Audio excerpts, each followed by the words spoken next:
Salut à tous, dans à peu près un mois ça va être le carnaval, donc je vous ai déjà fait une vidéo qui parlait un petit peu de la façon dont vous pouviez le gérer voilà, en allant avec votre enfant. Je vous remets le petit i juste ici, mais aujourd'hui on va parler de ce que vous pouvez préparer déjà un petit peu en amont pour pouvoir déguiser votre enfant, si toutefois il est en âge de se déguiser. Je pense que si l'enfant n'est pas demandeur, c'est pas forcément la peine.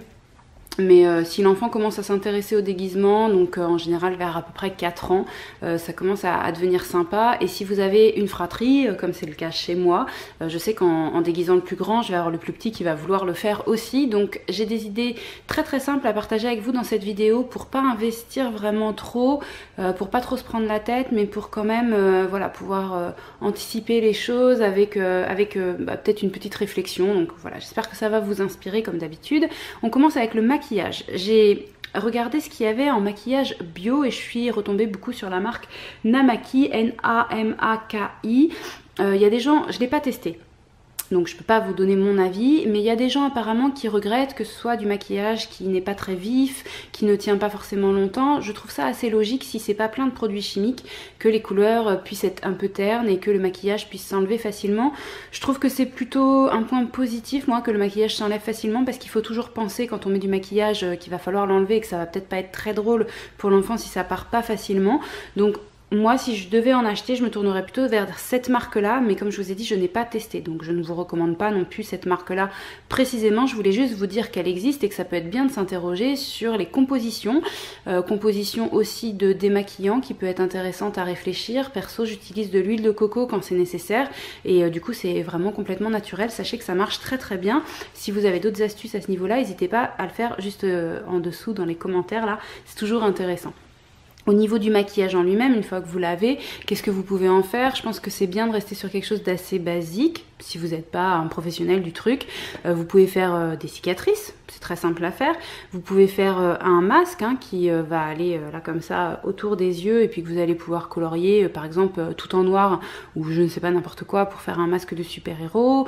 Ou alors si vous êtes un petit peu plus à l'aise dans le dessin, pour les filles, je sais qu'elles sont très demandeuses de ça, allez plutôt dessiner une forme de papillon autour des yeux.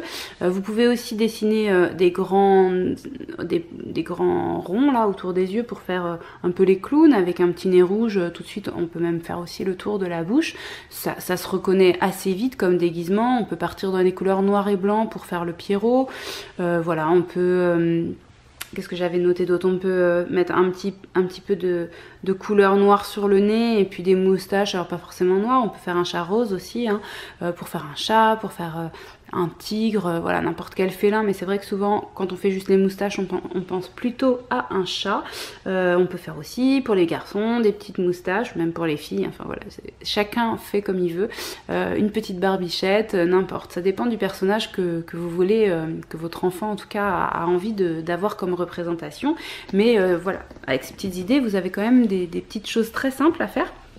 Et puis pour ce qui est du déguisement en lui-même, vous pouvez déjà en préparation partir vers des choses pareilles, très basiques. Vous savez, les petits masques en carton à décorer sur lesquels on peut coller des choses, ou les petits bandeaux que vous pouvez faire vous-même avec du tissu ou avec du papier cartonné ou même du feutre. Enfin, on peut faire des bandeaux de plein de façons, il suffit de trouver un système d'attache. Et pareil, par-dessus, vous pouvez accrocher du feutre noir pour faire un œil de pirate, vous pouvez accrocher des plumes pour faire des indiens, des indiennes. Voilà, donc il y a pas mal de petites idées comme ça très très simples qu'on peut trouver dans les magasins de loisirs créatifs. C'est vraiment très facile et ça coûte pas trop cher. Et puis pour le coup, il y a un investissement de l'enfant. Je trouve ça assez sympa. Pour tout ce qui est robe de princesse et compagnie, parfois il suffit juste d'acheter un petit peu de tulle et de l'enrouler autour de la taille de votre enfant et puis de trouver un moyen pour le fixer, voilà, avec un petit élastique par exemple pour que ça puisse quand même être enfilable.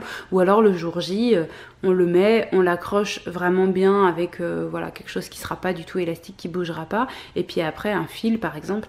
Et puis après on coupe le petit fil et puis on garde le tulle pour une autre occasion, un autre déguisement. Ça peut être un moyen pour ne pas acheter un déguisement. Pourquoi je vous donne ces astuces pour ne pas acheter un déguisement? C'est parce que je trouve qu'acheter un vrai déguisement, eh bien ça peut être décevant. Si le déguisement est pas cher, j'ai remarqué que souvent c'était des choses vraiment de très mauvaise qualité. C'est presque comme si on achetait juste la matière première sans aucune finition.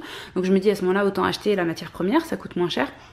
Et sinon, si on a un déguisement vraiment de qualité, eh bien je trouve qu'à ce moment-là, le prix est assez cher et comme c'est quelque chose qu'on va utiliser de manière très ponctuelle, personnellement je trouve pas que ça vaille le coup. Mais si vous avez des astuces, n'hésitez pas à me les dire en dessous en commentaire. Bien sûr, vous pouvez vous tourner vers les achats d'occasion, tout ce qui est voilà, système de friperie qui va peut-être vous permettre d'obtenir quelque chose à pas trop cher. Mais sinon, si c'est neuf, je trouve que c'est vraiment un investissement peut-être à perte quoi. Donc voilà. À mon avis, c'est tout à fait faisable d'avoir, voilà, avec ce qu'on a chez soi, un déguisement quand même assez sympa si on l'accessoirise. Donc parfois, il suffit d'acheter par exemple un chapeau, d'acheter des ailes, d'acheter une cape. La cape, ça peut aussi se fabriquer assez facilement. C'est vraiment hyper simple à faire une cape. Mais bon, si vous n'avez pas le temps, pas l'envie, ça peut s'acheter et accessoiriser une tenue.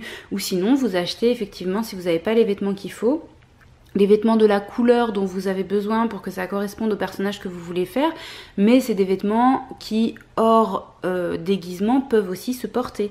Donc voilà, il y a pas mal de petites astuces que vous pouvez creuser comme ça, j'espère que ça vous en donne quelques-unes. Si vous en avez d'autres, vous les partagez juste en dessous, et puis ben, moi je vous retrouve très très vite dans une prochaine vidéo.